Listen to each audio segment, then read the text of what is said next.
It is past midnight, the power is out, and your phone is sitting at 12%. You walk into the kitchen, you open the cabinet, and you ask yourself one quiet question. How long could this house actually feed us? For 145 years, one organization has been showing up to answer that question in the middle of American emergencies, the American Red Cross. Founded in 1881 by Clara Barton, it supplies roughly 40% of this country's blood supply today, supports service members and veterans, and delivers humanitarian aid around the world. And on its own public website, redcross.org, there is an emergency food and supply checklist built for exactly that midnight question. Today we are going through that checklist, from the bottom of the list to the very top. But we are not just going to read it. We are also going to look at the space between what the checklist recommends and what long, large-scale outages have actually asked of families. Because inside that list, there are two very different numbers sitting side by side, and by the time we reach item number 1, you will understand why 3 days is a starting line, not a finish line. Disclaimer. This video is independent research. Everything in it is based on the American Red Cross's own publicly available materials and on public disaster records. This channel is not affiliated with, endorsed by, or sponsored by the American Red Cross or any other organization. Nothing here is emergency, medical, or professional advice. The goal is to inform, not to alarm. Let's begin. The organization's own guidance comes down to 3 steps. Build a kit, make a plan, stay informed. It sounds like a classroom poster, but behind those 3 phrases are very specific numbers, drawn from more than a century of field experience. Their published guidance is direct. Water, 1 gallon per person per day, a 3-day supply if you may need to evacuate, and a 2-week supply if you are staying home. Food, non-perishable, and the kind that needs no cooking and no refrigeration. Simple on paper, but every single item has a tested reason behind it. And today we are going through those reasons one at a time, 13 items.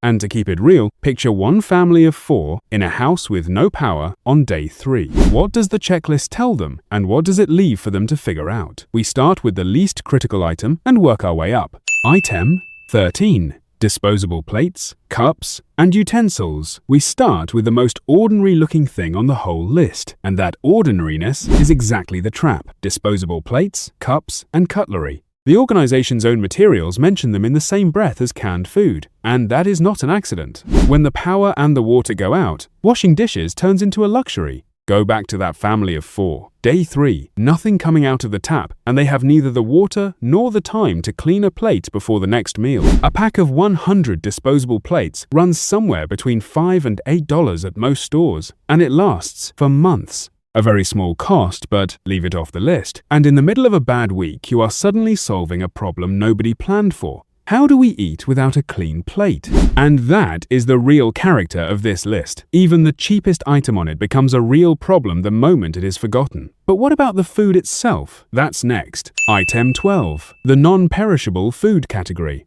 This is the heart of the checklist. Non-perishable food that requires no cooking. The examples in their own published guidance are specific protein bars, fruit bars, dried fruit, nuts, peanut butter, crackers, canned juice. Why so specific? Because when the power drops, the stove goes with it. In that moment, something you can open and eat immediately is worth more than something that would have been a hot meal. Peanut butter stands out here, and the numbers show why. 2 tablespoons carry roughly 190 calories, about 8 grams of protein, and about 16 grams of fat. No cooking, no refrigeration, and you can eat it straight from the jar with a spoon. An unopened jar keeps for up to 2 years. In emergency eating, the 3 things that matter most are calorie density, protein, and fat, and peanut butter delivers all 3 in one container. That is exactly why it shows up in almost identical form on both the Red Cross checklist and the federal preparedness lists at ready.gov. 2 independent sources pointing at the same jar.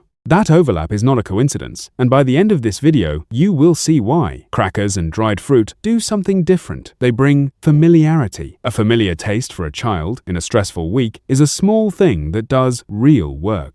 Picture the youngest member of that family day 3, tired, uneasy, holding a snack they recognize. It shows up on no nutrition label, but it counts. A large jar of peanut butter at a warehouse store is usually somewhere around $10 to $12, which is close to a month of use for a family of 4. It is one of the cheapest and most efficient items on the entire list. But food alone is not enough, because food you cannot get into is food you do not have. Which brings us to the next item. Item 11 canned food and a manual can opener. There is one item on this checklist that almost everybody forgets: a manual can opener. It sounds trivial. Now, picture your kitchen, dozens of dollars of canned meat, vegetables, and fruit sitting on the shelf. The power goes out, and your electric opener becomes a paperweight. Their own checklist calls this out plainly without a manual opener, that food is simply out of reach. A $1 tool is the only key to hundreds of dollars of supplies. Think of it like a lock and a key. It does not matter how solid the lock is if nobody has the key. The cans themselves are the backbone of the list. High-acid cans, tomatoes, fruit, generally hold their quality for about 18 months to 2 years. Low-acid cans, meat, vegetables, beans run about 2 to 5 years, and testing has shown that in the right conditions, they can stay safe considerably longer than that. There is also a storage detail worth knowing. Keep cans off a bare concrete floor. Concrete draws moisture, and that moisture works on the bottom of the can. A wooden shelf just a few inches off the ground can add years to the life of your supply. One more detail most people never hear. The guidance is to check your cans every 3 to 4 months, and to set aside any can that is swollen, leaking, or deeply dented. A swollen can be a sign that something has gone wrong inside, and food safety agencies are unanimous on this point. Do not taste it, do not risk it, throw it out. A $1 manual opener is the single key to your entire can supply. Simple and skipped constantly. Now we move to a group very few preparedness lists. Think about the quietest members of the household. Item 10 baby supplies and pet food. There is a category on the Red Cross checklist that most preparedness content skips entirely. Infant supplies and pet care, bottles, formula, baby food, diapers. They give it its own heading for a reason. In an emergency, the most vulnerable members of a household are often the last ones planned for. While the adults are thinking about canned meat and peanut butter, the baby's food and the dog's food get left until the end. And here is the difference that matters. An adult can push through being hungry for a while. An infant cannot. The guidance is direct baby food and pet food should be stocked on the same schedule as everything else, at least 3 days and ideally 2 weeks. That is more than a friendly reminder, because when stores close or shelves empty out, the most specialized items are the hardest ones to replace. Infant formula already disappears quickly from shelves during ordinary supply disruptions, and a regional emergency only sharpens that. A can of formula or a bag of dry pet food is a few dollars on a normal Tuesday. On the wrong day, it is not available at any price. Their checklist also suggests putting together a go bag for pets, with vaccination records inside, because many emergency shelters cannot accept animals without documentation. Now we come to the item that looks the most obvious on the whole list. It is not as simple as it looks. Item 9 water and the 1 gallon rule. This is the most critical item on the list. Water. The rule is clear: 1 gallon per person per day, roughly 3.8 liters. That figure covers drinking and basic hygiene together. For a family of 4, the 3-day minimum is 12 gallons. The 2-week target is 56 gallons. Stop for a second and picture that. Is there anything close to 56 gallons of water in your home right now? For most households, the honest answer is no. Here is the part people miss. Their own guidance says that number should go up in hot climates, for nursing mothers, and for people with medical needs. So 1 gallon is a floor, not a guarantee. Water also comes before food in the storage order. That is one of the rare points where the Red Cross guidance and the federal guidance emphasize exactly the same thing. The practical version, 5-gallon water containers run about $10 to $15 at most big box stores. Add water purification tablets or a portable filter, roughly $20, and you have a backup that keeps working after the stored water is gone. There is also a refrigerator rule in their guidance, and it is genuinely useful. With the power out and the door kept closed, a refrigerator keeps food at a safe temperature for about 4 hours.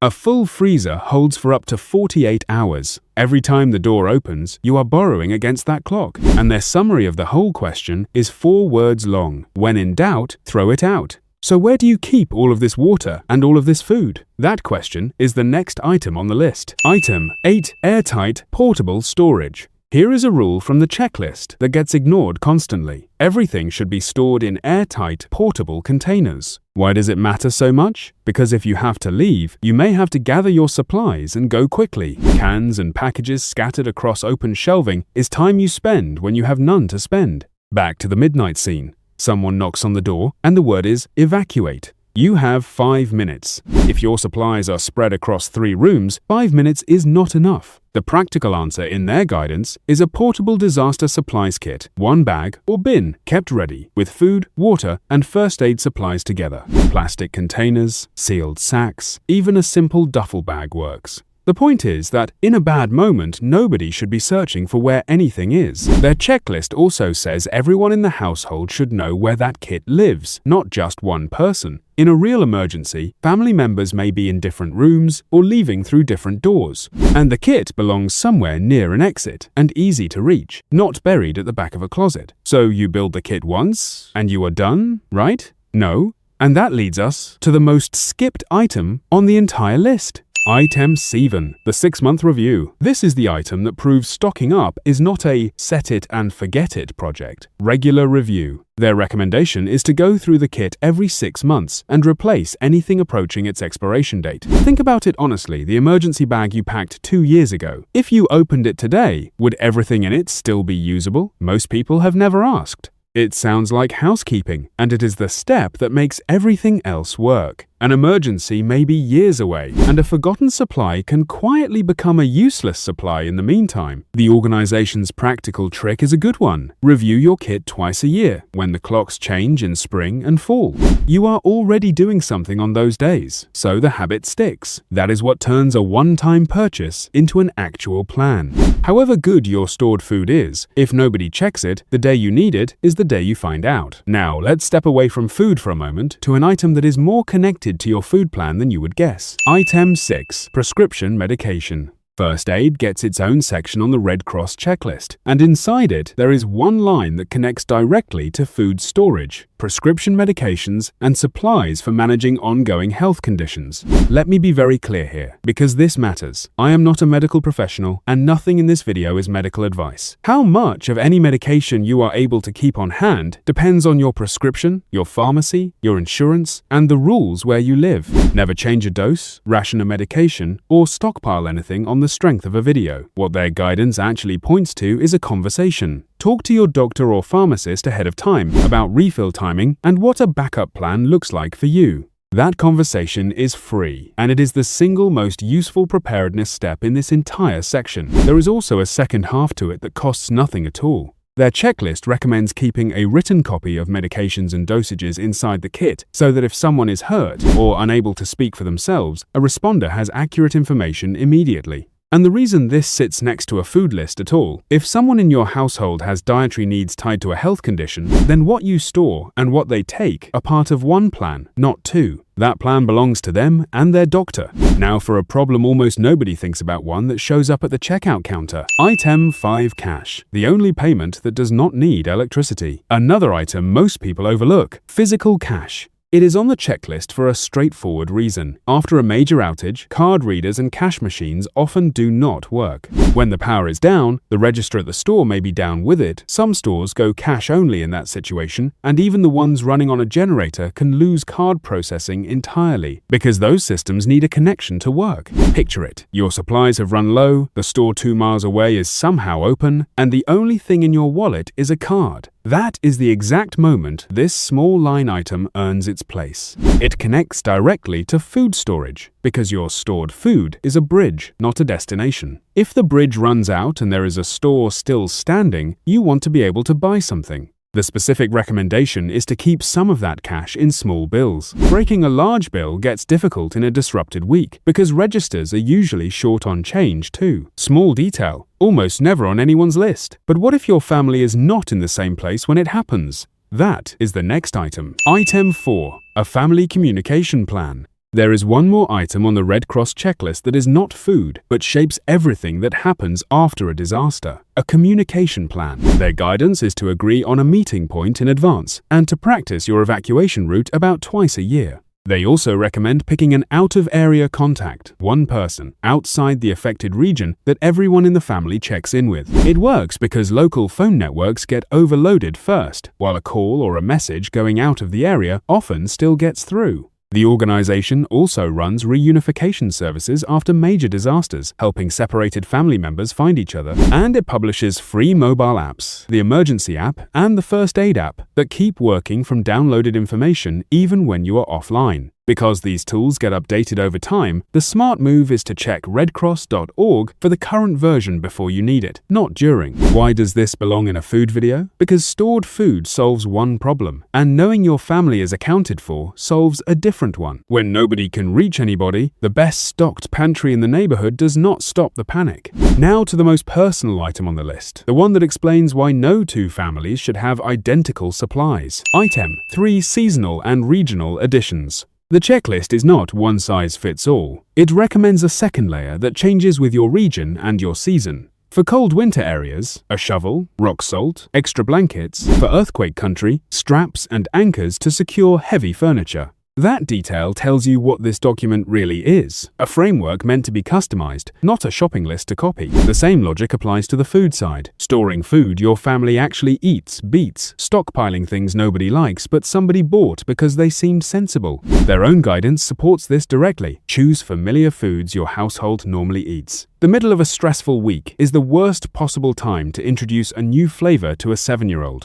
Which brings us to the real reason this video exists. Why this list costs so much less than a lot of what gets sold to preppers. Item 2. Why the list is so inexpensive. Look back at what we have covered: peanut butter, canned food, a manual opener, disposable plates, water containers. 2 weeks of supplies for a family of 4 generally lands somewhere in the $150 to $250 range, depending on where you shop. For comparison, premium freeze-dried emergency food buckets in this market are commonly sold in the $300 to $400 range for a 30-day single-person supply. Those products are not a scam. Freeze-dried food has real advantages in shelf life, weight, and storage space, and for a bug-out bag, those advantages matter. But the Red Cross list is deliberately basic because the goal is not a premium kit. The goal is a minimum standard that anyone can reach. And that is the honest takeaway here. You do not need specialty gear to be prepared. The peanut butter, canned meat, and bottled water already sitting in your local store will cover most of the same ground if you buy the right amount and store it the right way.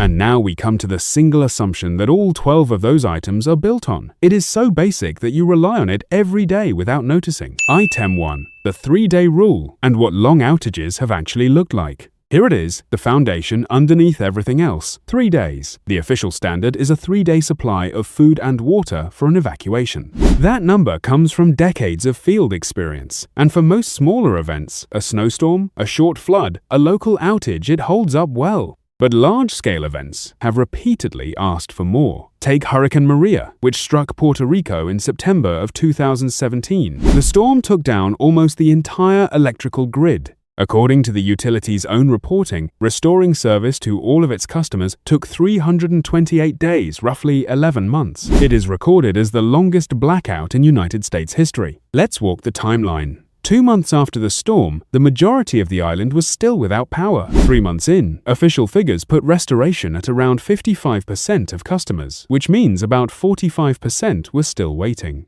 6 months in, generation had come back to only a little more than half of normal capacity. Behind every one of those percentages were families managing daily life without a refrigerator. And I want to be careful not to reduce that to a statistic. Now take the lesson back to our kitchen at midnight. A family of 4, prepared with exactly the 3-day supply, would have reached the morning of day 4, with an empty shelf and a situation still measured in months, not days. This is why preparedness professionals treat 3 days as a baseline rather than a target. The widely recommended goal is at least 1 to 2 weeks, because service restoration after a serious event usually takes longer than a long weekend. And here is the part most people never notice. The Red Cross already says this itself. Their own guidance recommends 2 weeks for a shelter-in-place scenario, against 3 days for an evacuation. Those are not contradictory numbers, they answer 2 different questions. 3 days is what you carry out the door. 2 weeks is what keeps a household running at home. The mistake is remembering the first number and forgetting the second one. Closing.